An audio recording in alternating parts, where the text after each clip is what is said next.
Hi guys, how are you? Hope you are all fine. तो जैसा कि आप जानते हैं यूनिक एग्जाम्स पर पीसीएस और विभिन्न परीक्षाओं के लिए हम लोग डेली करंट अफेयर डिस्कशन की एक श्रृंखला लेकर आते हैं। उस श्रृंखला को आज आगे बढ़ाते हुए हम देखते हैं कि हमारे पास कौन कौन से टॉपिक हैं और किस पर हमको बात करना है। ठीक है, तो जो पहला हमारे पास टॉपिक है यह है नॉर्थ ईस्ट फेस्टिवल या पूर्वोत्तर महोत्सव। नॉर्थ ईस्ट फेस्टिवल या पूर्वोत्तर महोत्सव, जैसा कि आप जानते हैं हम किस सीक्वेंस में पढ़ाई करते हैं। ठीक है, तो शुरुआत करते हैं। नॉर्थ ईस्ट फेस्टिवल की स्थापना कब हुई थी? इसकी स्थापना वर्ष 2013 में हुई थी। इसकी स्थापना वर्ष 2013 में हुई थी और जो वर्ष 2022 में ये जो संस्करण हो रहा है या ये जो महोत्सव हो रहा है, यह नॉर्थ ईस्ट फेस्टिवल का 10th एडिशन है, 10वां संस्करण है। ये 4 दिवसीय महोत्सव होता है। 4 दिवसीय महोत्सव होता है। इस पूर्वोत्तर महोत्सव का उद्देश्य क्या है? तो इस पूर्वोत्तर महोत्सव का उद्देश्य है उत्तर पूर्व जो नॉर्थ ईस्ट इंडिया है उस क्षेत्र के विविध जीवन, मतलब विविधतापूर्ण जीवन, संस्कृति, परंपराओं, प्रथाओं, पर्यटन आदि को बढ़ावा देना है, उसको समृद्ध करना है। ठीक है, ये जो 10th एडिशन हो रहा है नॉर्थ ईस्ट फेस्टिवल का, ये जो 10th एडिशन हो रहा है, ये नई दिल्ली में संपन्न हो रहा है। और नई दिल्ली में कहाँ हो रहा है? तो नई दिल्ली में जवाहरलाल नेहरू स्टेडियम में ये आयोजित हो रहा है। ठीक है, हम आगे चलते हैं अपने अगले टॉपिक की ओर। इसमें से जो महत्वपूर्ण जो प्रश्न बनते हैं, ये हो सकता है कि प्रश्न इसके साथ पूछे कि इसका उद्देश्य क्या है और यह कहाँ आयोजित हो रहा है, या संस्करण भी पूछ सकता है। ठीक है, चलिए आगे चलते हैं। अगला हमारे पास क्या है? अगला हमारे पास है इनकोवैक। इनकोवैक है क्या? जैसे कि हम सब जानते हैं अभी पिछले एक आध सप्ताह से कोरोना का जो आउटब्रेक हो रहा है, चाइना में बहुत अधिक आउटब्रेक हुआ कोरोना वायरस का। तो भारत में भी एहतियाती जो कदम उठाए जा रहे हैं, तो उसी के संदर्भ में एक ये जो इनकोवैक है, ये भारत द्वारा निर्मित एक स्वदेशी, ठीक है, पहली नेजल कोरोना वैक्सीन है, दुनिया की पहली नेजल कोरोना वैक्सीन है। तो इसके बारे में हम देख लेते हैं। ठीक है, ये क्या है? इंस्ट्रानेजल वैक्सीन है। इनकोवैक क्या है? इंस्ट्रानेजल वैक्सीन है, या इसको नेजल वैक्सीन भी कहते हैं। ये नेजल वैक्सीन क्या होता है हम आगे देख लेंगे। ठीक है, पहले इसके बारे में देख लेते हैं। ठीक है, अब इसका निर्माता कौन है? निर्माता कौन है? तो भारत बायोटेक इसका निर्माता है। भारत बायोटेक इसका निर्माता है। भारत बायोटेक ने इसके पहले कोवैक्सीन का भी निर्माण किया था। अब देखिए, भारत बायोटेक ने Washington university school of medicine के साथ मिलकर ये इंस्ट्रानेजल वैक्सीन का निर्माण किया है, इसको विकसित किया है। ठीक है, इनकोवैक को। अब देखिए, दुनिया की, ध्यान देने वाली बात है, दुनिया की पहली नेजल कोरोना वैक्सीन है इनकोवैक। दुनिया की पहली नेजल कोरोना वैक्सीन है इनकोवैक, ध्यान रखना है। यह किससे बना है, या इसका जो इंग्रेडिएंट है, इंग्रेडिएंट मतलब कि यह किस पर आधारित है, तो यह चिंपैंजी एडेनोवायरस वेक्टरेटेड है। कहने का मतलब ये है, अगर इसको हम और अधिक विस्तार से समझें और अधिक जो तकनीकी भाषा में समझें, जो कई बार परीक्षाओं में पूछा भी गया है, तो यह एक पूर्व संलयन स्थिर, मतलब ये जो वायरस है इसको क्या कर दिया गया है? न्यूट्रल कर दिया गया है। ठीक है, SARS-CoV-2 स्पाइक प्रोटीन, जो वायरस के जो ऊपर जो कोरोना वायरस, क्या ये मान लीजिए ये जो है उसको क्राउन की जैसा ऊपर बना हुआ, तो यही जो है स्पाइक होता है। तो ये स्पाइक जो है प्रोटीन का बना होता है। ठीक है, तो स्पाइक प्रोटीन के साथ पुनः संयोजक प्रतिकृति की कमी वाले, पुनः संयोजक प्रतिकृति की कमी वाले जो वायरस का सबसे बड़ा गुण क्या होता है कि वह मतलब क्या होता है? पुनर्जनन करता है। ठीक है, तो ये न्यूट्रल कर दिया गया है, इसको चिंपैंजी एडेनोवायरस को क्या कर दिया गया? न्यूट्रल कर दिया गया है। तो यहाँ पे क्या लिखा है? पुनः संयोजक प्रतिकृति की कमी वाले, मतलब वह प्रतिकृति अपना नहीं बना सकता, ठीक है, न्यूट्रल रहेगा, वाले एडेनोवायरस वेक्टरेटेड ये वैक्सीन है। ठीक है, तो हमने इसको विस्तार से देख लिया कि चिंपैंजी एडेनोवायरस वेक्टरेटेड का मतलब क्या है। आगे चलते हैं, स्क्रीनशॉट ले लीजिए, आगे चलते हैं। अब देखिए जो इनकोवैक है ये सिंगल डोज वैक्सीन है। इनकोवैक क्या है? सिंगल डोज वैक्सीन है। यह mix and match booster shot के रूप में इस्तेमाल किया जाएगा। Mix and match booster shot के रूप में इस्तेमाल किया जाएगा, ध्यान रखिएगा। अब देखिए यहाँ पे बूस्टर शॉट लिखा हुआ है, कहने का मतलब ये है कि चाहे आपने कोवैक्सीन लगाई हो, चाहे आपने कोविशील्ड लगवाई हो, ठीक है, यदि आपका पहला या दूसरा शॉट हो चुका है, पहला या दूसरा शॉट हो चुका है, ठीक है, तो आप तीसरे मतलब बूस्टर शॉट के लिए, ठीक है, बूस्टर शॉट के लिए आप क्या ले सकते हैं? इनकोवैक ले सकते हैं, ठीक है, इनकोवैक ले सकते हैं। यही कहा गया है कि यह सिंगल डोज वैक्सीन है और mix and match booster shot के रूप में इस्तेमाल किया जाएगा। यह सेकेंड टीका ऐसा है, यह सेकेंड वैक्सीन है कोरोना का जो mix and match booster shot के रूप में इस्तेमाल किया जाएगा। पहला टीका जो था ये कार्बोवैक्स था, ठीक है। आगे चलते हैं। अब देखिए ये बूस्टर शॉट के रूप में तो इस्तेमाल किया जाएगा, लेकिन इसका मतलब यह नहीं है कि यह प्राइमरी वैक्सीन के तौर पर इस्तेमाल नहीं किया जा सकता। इस इनकोवैक को प्राइमरी वैक्सीन के रूप में भी इस्तेमाल किया जा सकता है, प्राइमरी वैक्सीन के रूप में भी इस्तेमाल किया जा सकता है, ध्यान रखिएगा, स्क्रीनशॉट ले लीजिए। आगे चलते हैं, ठीक है। अब देखिए ये इनकोवैक कार्य कैसे करती है। कोरोना वायरस समेत सभी माइक्रोब्स, जो म्यूकोसा होता है, एक गीला चिपचिपा पदार्थ होता है जो कहाँ होता है? नाक, मुंह, फेफड़े और पाचन तंत्र में क्या होता है? एक म्यूकोसा होता है। ये क्या है? गीला चिपचिपा पदार्थ, ठीक है, के जरिए शरीर में जाते हैं। इसी म्यूकोसा के जरिए कोरोना वायरस बॉडी में इंटर करते हैं। कोरोना वायरस या अन्य कोई वायरस बॉडी में क्या करते हैं? इंटर करते हैं। तो ये जो इनकोवैक या जो ये नेजल वैक्सीन है, ये सीधे म्यूकोसा को ही इम्यून बूस्ट करेगा, म्यूकोसा का ही इम्यून बूस्ट करेगा या म्यूकोसा में ही इम्यून रिस्पॉन्स पैदा करेगा। और इस इम्यून रिस्पॉन्स से शरीर में इम्यूनोग्लोबिन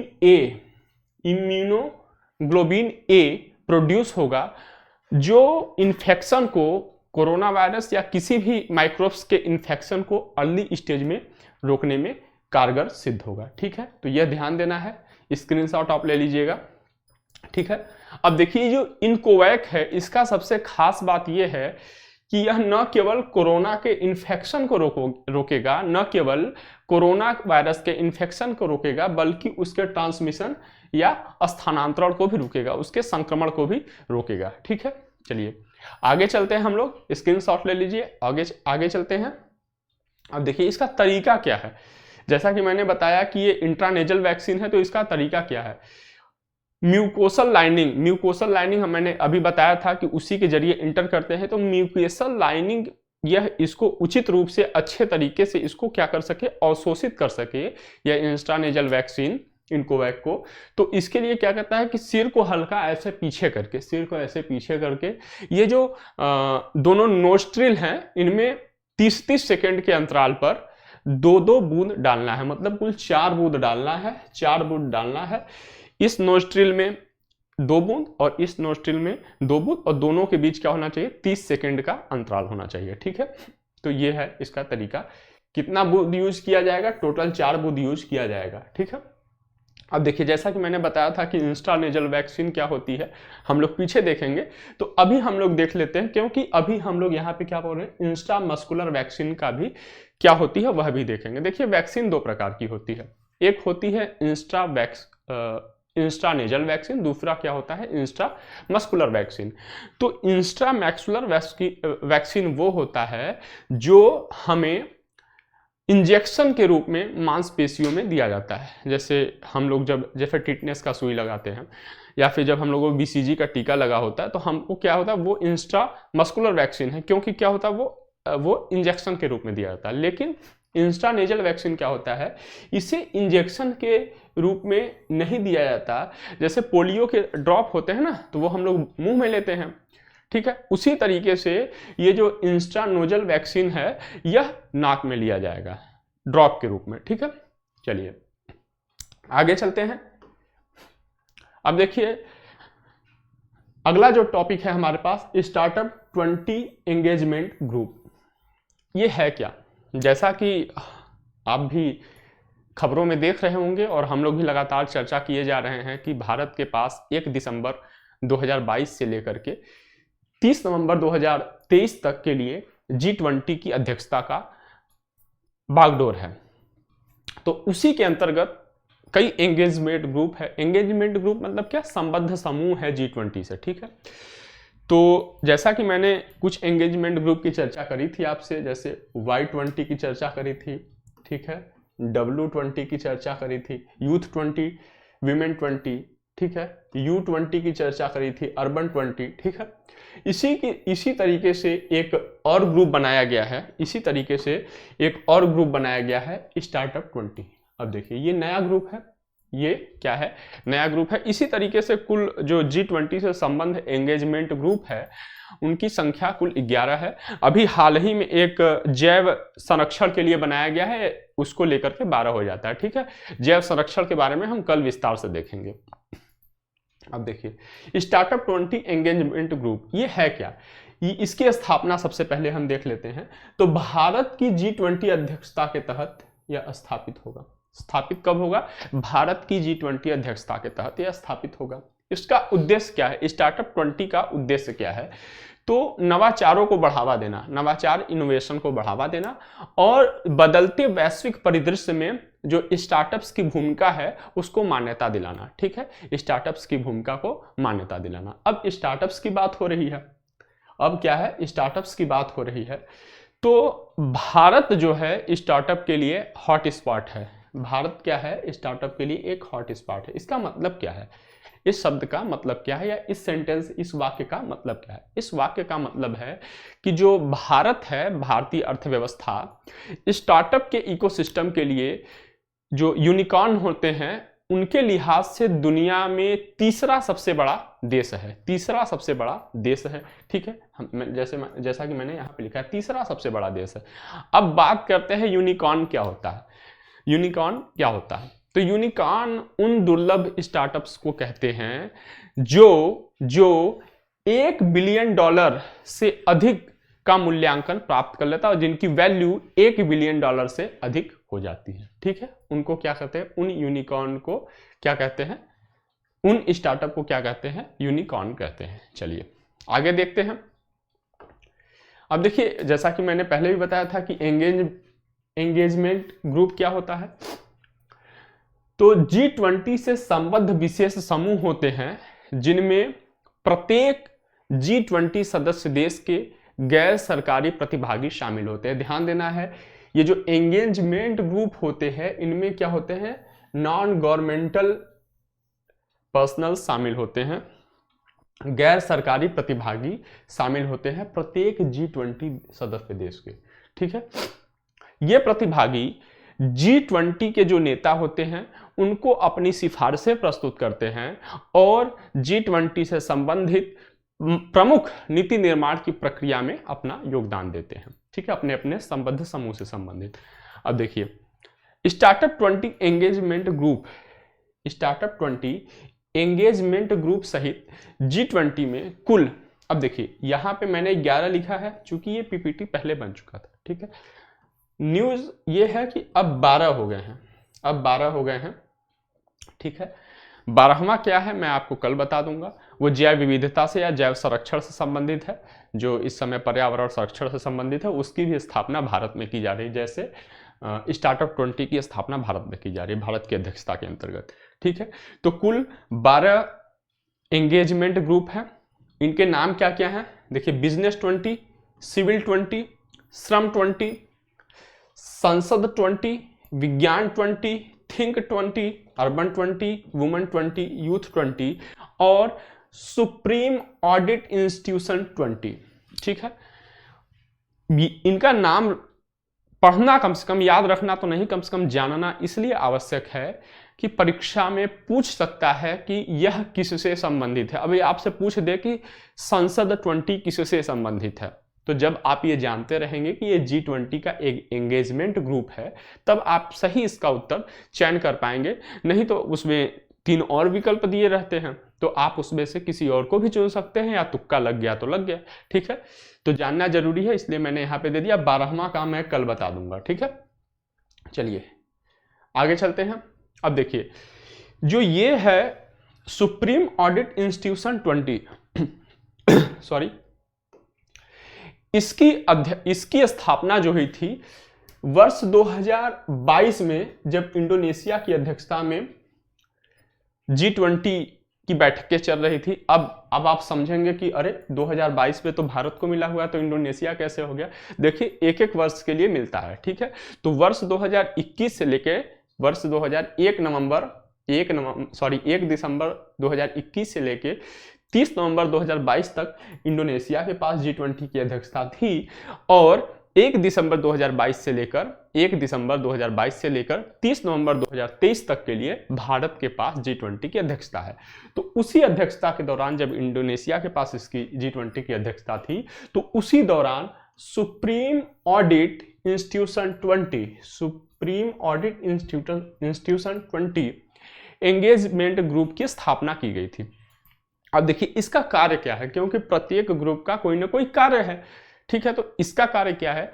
इसका कार्य है पारदर्शिता और जवाबदेही को सुनिश्चित करना, पारदर्शिता और अकाउंटेबिलिटी को सुनिश्चित करना। ठीक है, एक सामान्य सी, मतलब एक और बात कि भारत में जो G20 आयोजन किया जा रहा है, भारत की G20 अध्यक्षता के अंतर्गत कुल 56 शहरों में भारत के 215 बैठकों का आयोजन किया जाएगा। ठीक, चलिए स्क्रीनशॉट ले लीजिए, हम लोग आगे चलते हैं। सॉरी, अब देखिए, कल 27 दिसंबर था। कल जो था महामारी की तैयारी का अंतर्राष्ट्रीय दिवस था। महामारी की तैयारी का अंतर्राष्ट्रीय दिवस कल था, international day for epidemic preparedness.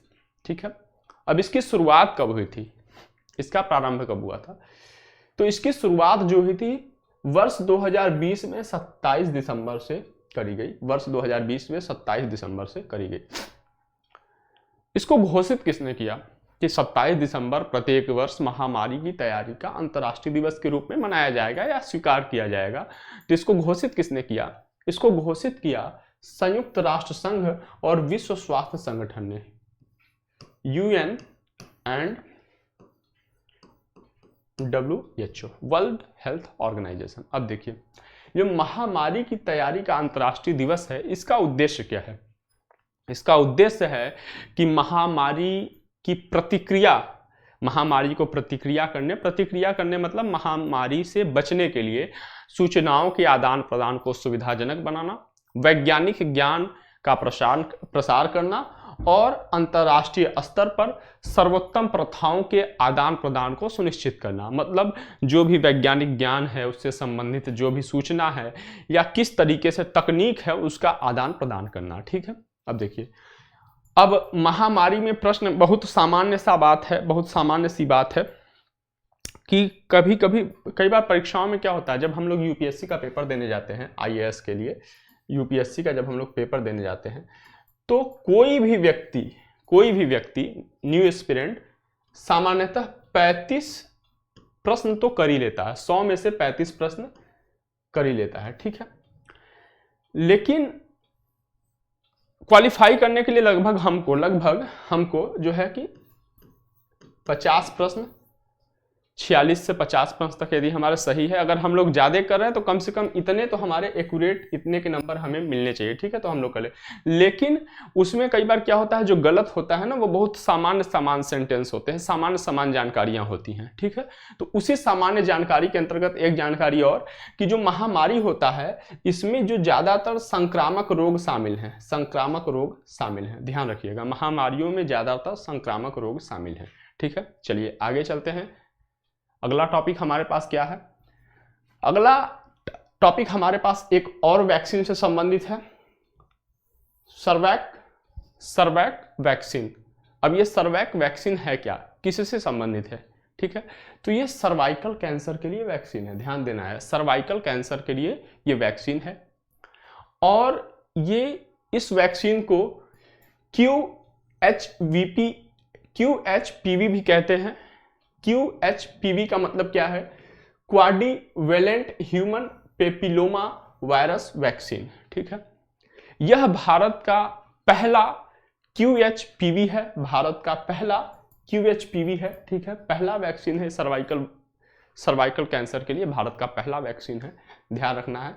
अब देखिए ये जो वैक्सीन है ये ह्यूमन पेपिलोमा वायरस, अब यहाँ पे ह्यूमन पेपिलोमा वायरस की बात करी जा रही है, तो सामान्य सी बात है कि आप ये समझ गए होंगे कि जो सर्वाइकल कैंसर है उसके लिए ह्यूमन पेपिलोमा वायरस जिम्मेदार है। ठीक है, तो ये ह्यूमन पेपिलोमा वायरस के 4 स्ट्रेन बहुत ही आम शब्द हो गया है जब से कोविड का दौर चल रहा है। कोविड का फला स्ट्रेन आया है, फला स्ट्रेन आया है, फला स्ट्रेन आया है, तो उसी से संबंधित है, वही स्ट्रेन है।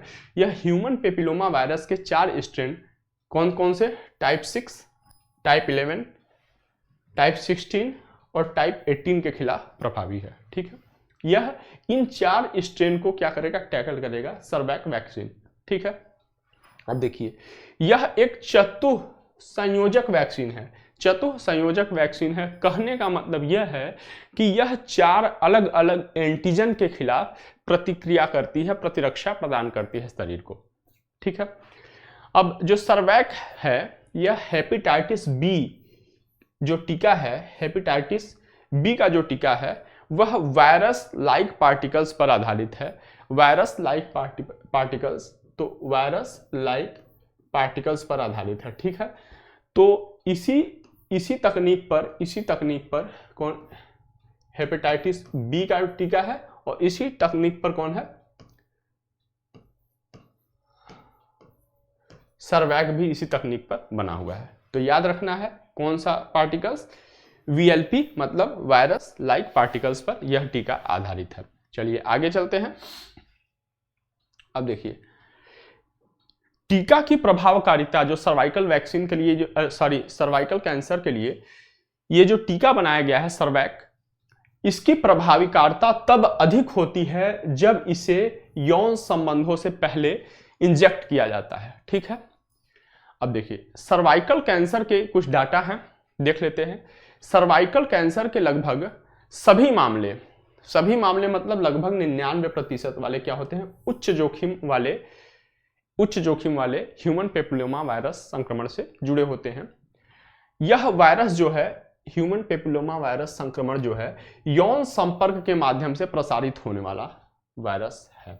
ठीक है, और यह अत्यंत सामान्य वायरस है। ठीक है, सामान्य वायरस है। सर्वाइकल कैंसर एक महिला के जो गर्भाशय होता है, महिला का गर्भाशय होता है, तो उस गर्भाशय का जो सबसे निचला हिस्सा होता है उसे गर्भाशय ग्रीवा कहते हैं। तो महिला के गर्भाशय ग्रीवा में विकसित होता है। सर्वाइकल कैंसर कहाँ विकसित होता है? महिला के गर्भाशय ग्रीवा में विकसित होता है। यह विश्व स्तर पर महिलाओं में, वैश्विक स्तर पे महिलाओं में पाए जाने वाले कैंसर में चौथा सबसे बड़ा कैंसर है। ठीक है, चौथा सबसे बड़ा कैंसर है, और भारत में महिलाओं में दूसरा सबसे बड़ा कैंसर है। ठीक है, वैश्विक महिलाओं में चौथा सबसे बड़ा कैंसर का रूप है और भारतीय महिलाओं में दूसरा सबसे बड़ा कैंसर का रूप है। ध्यान देने वाली बात है, एक बार जीका वायरस से संबंधित यूपीएससी में क्वेश्चन पूछा था। ठीक है, कि यह वो जिससे डेंगू होता है ना, मच्छर के एडीज, ठीक है, तो उसके द्वारा संक्रमित होता है। ठीक है, उसके द्वारा संक्रमित होता है, तो असल में ये उत्तर सही है। इसी तरीके से यह पूछ सकता है कि ह्यूमन पेपिलोमा वायरस संक्रमण यौन संपर्क के द्वारा होता है, यह भी प्रश्न पूछा जा सकता है। ठीक है, कहाँ होता है? गर्भाशय ग्रीवा में होता है। ठीक, कब प्रभावी होता है? सबसे अधिक प्रभावी तब होता है जब यौन संबंध से पहले लगाया जाता है। ठीक है, चलिए तो आगे चलते हैं। अगला जो हमारे पास है वह है WWF से संबंधित है, world wild life fund for nature. ठीक है, WWF। ठीक, इसका गठन कब हुआ था? इसका गठन हुआ था वर्ष 1961 में। कब हुआ था? वर्ष 1961 में। यह है क्या, WWF है क्या? यह अंतरराष्ट्रीय गैर सरकारी संगठन है, इंटरनेशनल नॉन गवर्नमेंटल ऑर्गेनाइजेशन है, अंतरराष्ट्रीय गैर सरकारी संगठन है। परीक्षाओं में मुख्यतः मुख्यालय पूछा जाता है, कार्य पूछा जाता है, ठीक है। तो इसका मुख्यालय कहाँ है? WWF का मुख्यालय स्विट्जरलैंड के ग्लैंड में स्थित है। और इसका कार्य क्या है? इसका कार्य पर्यावरण को संरक्षित करना, पर्यावरण की संरक्षण से संबंधित अनुसंधान करना और पर्यावरण को रखरखाव करना, पर्यावरण का रखरखाव करना इसका कार्य है, ठीक है। इसका उद्देश्य क्या है? कार्य अलग चीज होता है, उद्देश्य अलग चीज होता है, ठीक है। उद्देश्य की प्राप्ति के लिए जो कार्य किया जाता है वो क्या होता है? उद्देश्य की प्राप्ति के लिए जो गतिविधि करी जाती है वो कार्य होता है। और इसको बनाने, जिस लक्ष्य को साधने के लिए किसी संस्था को बनाया जाता है वो क्या होता है? उद्देश्य होता है। तो उसका उद्देश्य क्या है? पर्यावरण के अवनयन को रोकना, अवनयन मतलब ह्रास को रोकना, और एक ऐसे भविष्य का निर्माण करना, एक ऐसे साझे भविष्य का निर्माण करना जिसमें मनुष्य और प्रकृति के तमाम घटक, मनुष्य केवल प्रकृति में, केवल मनुष्य तो है नहीं इस नेचर में, मनुष्य और प्रकृति के तमाम घटक के साथ सामंजस्य स्थापित हो सके। मनुष्य और तमाम जो प्रकृति में उसके साझेदार हैं उनके साथ सामंजस्य स्थापित हो सके, ठीक है। इसका उद्देश्य है वर्ल्ड। आगे चलते हैं। अब देखिए WWF द्वारा जारी कुछ रिपोर्ट्स हैं। परीक्षाओं में ये पूछे जाते हैं कि फला रिपोर्ट किस संस्था के द्वारा जारी किया जाता है, फला रिपोर्ट कितने वर्ष पर जारी किया जाता है, भारत की स्थिति क्या है, ठीक है। जरूरी नहीं है कि हर रिपोर्ट भारत को ध्यान में रख के ही बनाया जाए, कुछ रिपोर्ट वैश्विक होते हैं, तो उससे संबंधित हम थोड़ी जानकारी ले लेते हैं, ठीक है। WWF द्वारा जारी रिपोर्ट्स, ठीक है। तो जो पहला रिपोर्ट है ये लिविंग प्लेनेट रिपोर्ट जारी करता है, ये प्रत्येक 2 वर्ष में जारी होता है। लिविंग प्लेनेट रिपोर्ट प्रत्येक 2 वर्ष में जारी होता है। 2022 का जो लिविंग प्लेनेट रिपोर्ट था ये संभवतः ये 14 अक्टूबर को जारी किया गया था, ठीक। लिविंग प्लेनेट इंडेक्स भी WWF के द्वारा जारी किया जाता है, और ecological footprint calculation EFC, ecological footprint calculation भी WWF के द्वारा जारी किया जाता है। चलिए आगे चलते हैं। आगे हमारे पास क्या है? आगे हमारे पास है CBD, ठीक है। इसको कन्वेंशन ऑन बायोलॉजिकल डाइवर्सिटी कहते हैं, या हिंदी में इसको कहते हैं जैविक विविधता अभिसमय। जैविक विविधता अभिसमय, इसका अंगीकरण कब किया गया था? तो इसका अंगीकरण वर्ष 1992 में रियो डी जेनेरियो में जो पृथ्वी सम्मेलन आयोजित किया गया था उस दौरान CBD या जैविक विविधता अभिसमय का अंगीकरण किया गया था। CBD के पक्षकार देश कितने हैं? पक्षकार देशों की संख्या कितनी है? तो 1996 है, 196 है। CBD के पक्षकार देशों की संख्या कितनी है? 196 है। इस पे हस्ताक्षरकर्ता देशों की संख्या कितनी है? 168 है। ध्यान रखना है, पक्षकार देश कितने हैं? 196, हस्ताक्षरकर्ता देश कितने हैं? 168 है। और पुष्टिकर्ता देश कितने हैं? तो लगभग सभी ने पुष्टि कर दिया है, लेकिन अमेरिका ने इसकी पुष्टि नहीं की है। जैविक विविधता अभिसमय की पुष्टि किसने नहीं की है? अमेरिका ने नहीं की है। लगभग सभी देशों ने पुष्टि कर दी है, ठीक है, ध्यान रखिएगा। आगे चलते हैं। अब देखिए ये लागू कब हुआ? अंगीकरण तो कर दिया गया था, अंगीकरण 1992 में हो गया था, ठीक है, लेकिन लागू कब हुआ? तो यह लागू हुआ वर्ष 1993 में। इसका सचिवालय कहाँ है? सेक्रेटरीट कहाँ है? तो यह कनाडा के मॉन्ट्रियल में है, कनाडा के मॉन्ट्रियल में है। और इसका संचालन कौन करता है? तो UNEP united nations environment programme, संयुक्त राष्ट्र पर्यावरण कार्यक्रम के अंतर्गत इसका संचालन किया जाता है। अब देखिए प्रश्न कई बार यह पूछता है कि यह जो है CBD जो है यह कानूनी रूप से बाध्यकारी है अथवा नहीं है। तो जो CBD है यह जैव विविधता संरक्षण हेतु कानूनी रूप से बाध्यकारी है। बाध्यकारी होने के कारण ही यूएसए क्या नहीं कर रहा है, इसकी पुष्टि नहीं कर रहा है। ठीक है, आगे चलते हैं। सीबीडी का उद्देश्य क्या है?